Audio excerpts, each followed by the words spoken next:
Yang di-Pertua Dewan Rakyat Tan Sri Johari Abdul kini berada di Beijing, China untuk lawatan rasmi beliau ke negara itu bermula 22 September hingga 30 September ini.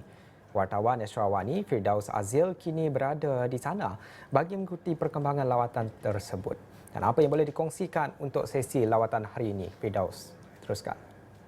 Baik, hari ini merupakan hari ketiga lawatan rasmi yang di-Pertua Dewan Rakyat Tan Sri Johari Abdul ke Beijing, China, di mana hari ini pada sebelah petangnya beliau telah mengadakan pertemuan yang saya kira agak berprofil tinggi. Pertemuan berprofil tinggi, dua pertemuan telah diadakan. Pertamanya ialah dengan pengerusi jawatan kuasa kebangsaan persidangan perundingan politik rakyat China, Tuan Yang Terutama Wang Huning di Dewan Besar Rakyat di Beijing, dan kemudiannya di tempat yang sama beliau mengadakan pertemuan dua hala dengan rakan sejawat beliau, iaitu pengerusi jawatan kuasa tetap Kongres Rakyat Kebangsaan Republik Rakyat China Tuan Yang Terutama Zhao Leji, dan kedua-dua pertemuan ini diadakan di Dewan Besar Rakyat Beijing, yang mana saya sedang berada di salah satu holding room untuk dewan ini. Bangunan ini memang cukup besar. Tetapi kalau boleh saya nak kongsikan sedikit mengenai intipati ataupun hasil perbincangan sewaktu dua pertemuan dua hala ini. Pertamanya, antara yang dikongsikan oleh Tan Sri Johari ialah bagaimana Malaysia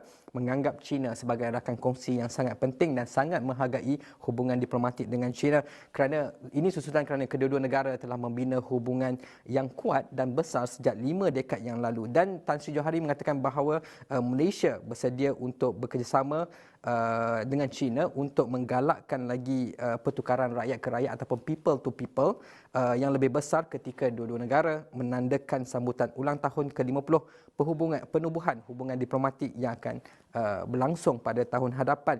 Dan juga Tan Sri Johari berkatakan bahawa Malaysia ingin melihat hubungan yang lebih kukuh antara dua negara ini, memandangkan kedua-dua negara ini bakal menandakan ulang tahun ke-10 perkongsian strategik komprehensif. Dan ini merupakan hasil lawatan ini merupakan susulan daripada pertemuan ataupun lawatan rasmi Yang Amat Berhormat Perdana Menteri Datuk Seri Anwar Ibrahim yang telah dimuktamadkan pada 17 September yang lepas, dan ini merupakan dorongan dorongan akan mewujudkan dorongan baharu untuk lebih banyak pertukaran peringkat tertinggi antara kedua-dua negara. Dan juga Tan Sri Johari juga mengatakan memandangkan kedua-dua parlimen Malaysia dan China telah menubuhkan kumpulan persahabatan masing-masing untuk mengukuhkan lagi hubungan dua hala di peringkat parlimen adalah menjadi harapan beliau selaku Yang di-Pertua Dewan Rakyat untuk agar lebih banyak program-program pertukaran antara ahli parlimen yang mungkin dapat dipermudahkan oleh kerajaan China. Dan kalau boleh juga saya nak kongsikan turut menyertai lawatan ataupun delegasi Tan Sri Speaker ialah antara lain ialah Timbalan Yang di-Pertua sendiri YB Alice Lau Kiong Yeng,